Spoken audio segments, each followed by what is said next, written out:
السلام علیکم ناظرین، آپ دیکھ رہے ہیں نور کعبہ ٹی وی۔ اگر آپ نے ہمارے چینل کو ابھی تک سبسکرائب نہیں کیا تو سبسکرائب کر لیں اور ساتھ ہی دیے گئے بیل آئیکن کو پریس کریں تاکہ ہماری ہر آنے والی نئی ویڈیو آپ تک بآسانی پہنچ سکے۔ تکبر کئی وجوہات اس کی ہوتی ہیں، کئی اسباب ہوتے ہیں کہ تکبر بندے میں پیدا کیوں ہوتا ہے، تکبر بندے میں پیدا کس لیے ہوتا ہے، بندہ کہاں سے آ کے تکبر کا شکار ہوتا ہے۔ اس میں متعدد اسباب ذکر کیے گئے اور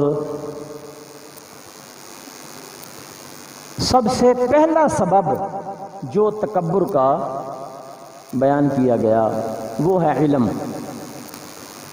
علم کا سائیڈ ایفیکٹ یہ ہے کہ بندہ متکبر بھی ہو جاتا ہے ساتھ۔ جب اس کے پاس علم آئے گا تو اس کے کچھ سائیڈ ایفیکٹس ہیں، ان سے بچنے کے لیے یہ ضروری ہوتا ہے کہ وہ اپنے باطنی احوال پر نظر رکھے۔ علم معلومات کا نام ہے، جاننے کا نام ہے۔ شیطان کو متکبر کس چیز نے بنایا تھا؟ یہ اس بدبخت کا وہی اپنے علم کے بل بوتے پر اس نے کہا تھا کہ خلقتنی من نار وخلقتہ من طین، مجھے تو نے بنایا ہے آگ سے، آدم کو بنایا مٹی سے، اور آگ مٹی سے بہتر ہے، تو پھر میں آگ سے بنا ہوں تو میں آدم کو سجدہ کیوں کروں؟ یعنی اس نے کوشش کی کہ میرا جو علم ہے وہ مجھے اجازت نہیں دیتا، تو اس کا جو علم تھا وہ اس کو متکبر بنا گیا۔ اس کے تکبر کی بنیاد کیا چیز تھی؟ جو وہ سمجھتا تھا اپنے تائیں، اپنی گمان کے مطابق، اپنی سمجھ کے مطابق کہ کیونکہ آگ مٹی سے بہتر ہوتی ہے، میں آگ سے بنا، آدم مٹی سے بنا، تو آگ کا بنا ہوا مٹی کے بنے ہوئے کو سجدہ کیوں کیسے کرے؟ یہ عقل نہیں مانتی، یہ ان لاجیکل بات ہے۔ یہ اس کا اپنا علم تھا، اس نے یہ نہ دیکھا کہ جو حکم دینے والا ہے اس کا علم مجھ سے بہت زیادہ ہے۔ جس نے حکم دیا اس کے علم سے بڑھ کر کسی کا علم ہو سکتا ہے؟ حکم دینے والا تو اللہ ہے۔ تو اللہ کے علم کے سامنے کوئی بندہ اپنے علم کا جو ہے وہ نمائش کرتا پھر وہ کہ میرے پاس بھی علم ہے، تو یہ چیز بنیاد بنی اس کے تکبر کی۔ لہذا لعنت کا طوق اس کے گلے میں ڈال کر صبح قیامت تک کے لیے راندہ درگاہ کر دیا گیا۔ پھر انسان کے پاس جتنا بھی علم ہو، علم وہی علم ہے جو حدیث پاک میں فرمایا گیا علم نافع، نفع دینے والا علم۔ جب علم کے ساتھ بندے میں تکبر آ جائے تو وہ علم نافع نہیں رہتا، وہ علم غیر نافع بن جاتا ہے۔ اس لیے میاں صاحب رحمۃ اللہ علیہ فرماتے ہیں، پڑھنے اتے مان نہ کری تو مت آکھی میں پڑھیا، پڑھنے اتے مان نہ کری تو مت آکھی میں پڑھیا، او جبار قہار صداوے متا روڑ دے وے دودھ کڑیا۔ اس کی ذات بڑی جبار و قہار ذات ہے، اس کے سامنے اپنے علم کی نمائش جو ہے وہ انسان کا بیڑا غرق کر کے رکھ دیتی ہے۔ تکبر کا دوسرا سبب اکثر ہوتا ہے عبادت۔ عبادت اور ریاضت جو بس بندہ کرتا ہے، شیطان اس کی رگوں میں خون کی طرح دوڑتے ہوئے اس کے اندر تکبر پیدا کر دیتا ہے کہ تو 5 وقت کا نمازی ہے، یہ جس فلانا بندہ جو تیرا مد مقابل ہے اس نے کبھی نماز نہیں پڑھی، تو تہجد بھی پڑھتا ہے اور اس نے کبھی نہیں پڑھی، تو روزانہ اتنے سپارے تلاوت کرتا ہے اس نے نہیں کی، تو سخی بہت بڑا ہے اس نے تو کبھی نہیں کی۔ تو عبادت اور ریاضت جو ہے یہ بھی انسان کے اندر تکبر پیدا کر دیتی ہے۔ 2 چیزیں ہو گئیں۔ اب سوال یہ ہے کہ وہ عبادت کیسی ہے کہ جس نے بندے کے اندر تکبر پیدا کر دیا؟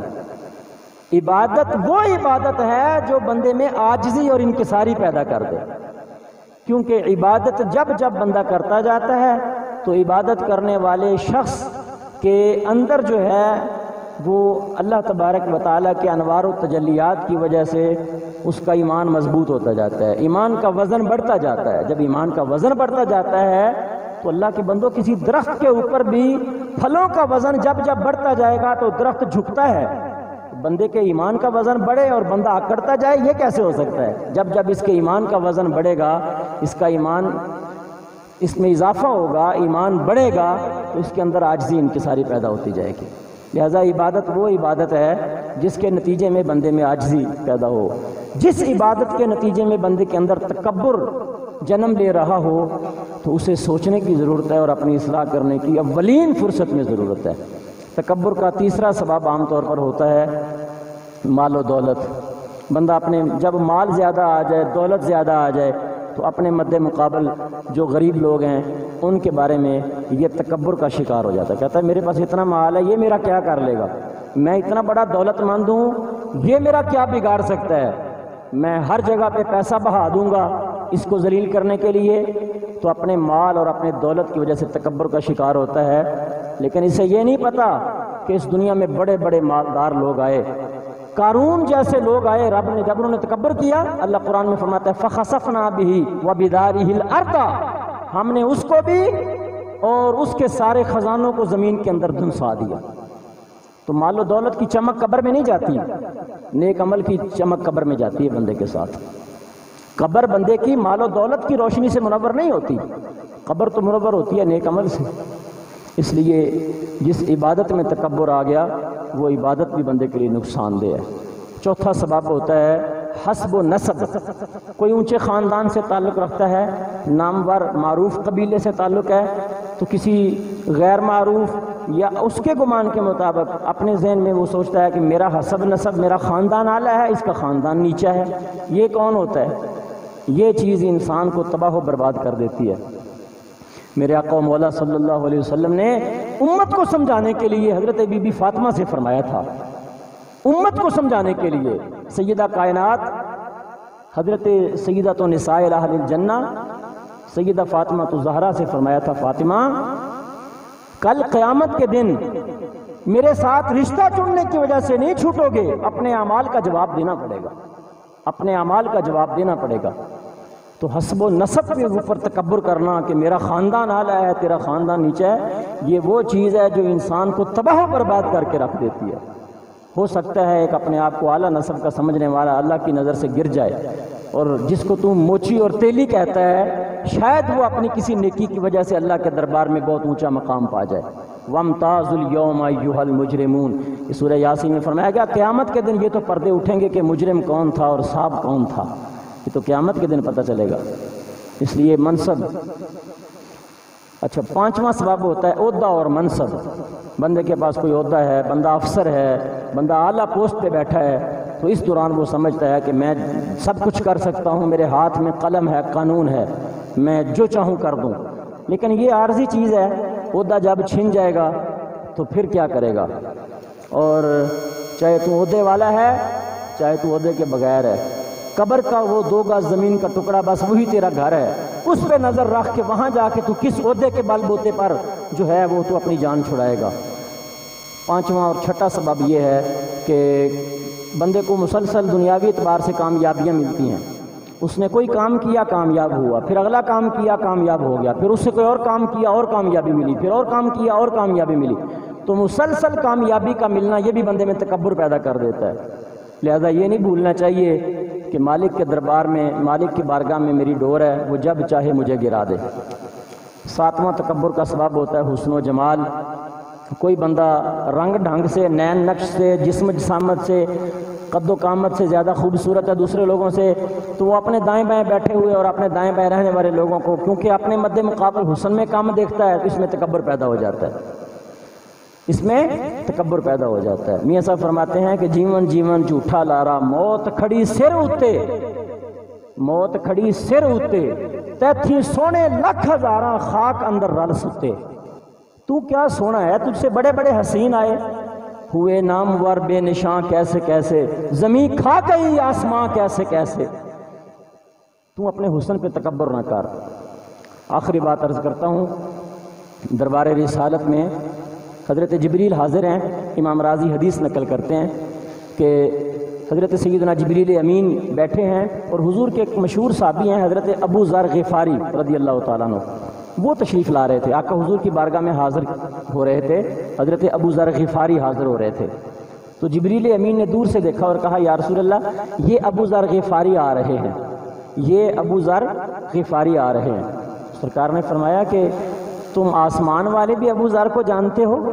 تو کہنے لگے یا رسول اللہ ابو ذر غفاری جتنا زمین میں مشہور ہے اس سے زیادہ مقبولیت بندے میں پائی جاتی ہیں۔ لِصِغَرِهِ فِي نَفْسِهِ وَكَثْرَةِ قِرَاءَةِ قُلْ هُوَ اللَّهُ أَحَدٌ۔ پہلی بات یہ ہے کہ ابو ذر غفاری اپنے دل میں اپنے آپ کو ہر وقت چھوٹا محسوس کرتا ہے، اپنے آپ کو اپنے دل میں ہر وقت چھوٹا بنا کے رہتا ہے، کبھی نہیں کہتا کہ میں فلاں سے بڑا ہوں، میں فلاں سے اعلیٰ ہوں۔ اس کی عاجزی اللہ کو اتنی پسند ہے، یہ زمین پہ عاجزی کرتا ہے، رب نے اس کو آسمان پہ شہرت عطا فرما دی ہے۔ اور دوسری بات یہ کہ کثرت کے ساتھ قل هو اللہ احد پڑھتا ہے۔ تو تکبر انسان کو اس مقام پہ گراتا ہے، انسان اٹھنے جوگا نہیں رہتا۔ آپ عالم ہیں، آپ عبادت گزار ہیں، آپ مال و دولت والے ہیں، آپ منصب والے ہیں، آپ حسب و نسب اچھے خاندان سے تعلق رکھتے ہیں، آپ کے پاس عہدہ اور منصب ہے، آپ کے پاس حسن و جمال ہے، ان ساری باتوں کے بھول میں آ کر کہیں متکبر نہ ہو جانا، کیونکہ اللہ تبارک و تعالیٰ کا قانون یہ ہے، حدیث میں آتا ہے، اللہ فرماتا ہے تکبر میری چادر ہے، تکبر میں بڑا ہوں، بڑائی مجھ کو زیب دیتی ہے، میں بڑا ہوں سب سے، اور جو میری چادر کو چھیننے کی کوشش کرے گا میں اسے تباہ کر کے رکھ دوں گا۔ اس لیے اپنی عبادت کے باوجود، اپنے علم کے باوجود، مال و دولت کے باوجود، جاہ و منصب کے باوجود، حسب و نسب کے باوجود، حسن و جمال کے باوجود اپنے من پہ نظر رکھنا کہ میں کیا ہوں اور میرا آخر کیا ہے، یہ نظر رکھنا انتہائی ضروری ہے۔ اللہ مجھے اور آپ کو ہر قسم کے تکبر سے بچائے، اور اللہ پاک ہمیں حقیقی عاجزی نصیب فرمائے۔ آمین وما علیہ الا البلاغ۔ کعبہ تو دیکھ چکے، کعبے کا کعبہ دیکھو، حاجیوں آؤ شہنشاہ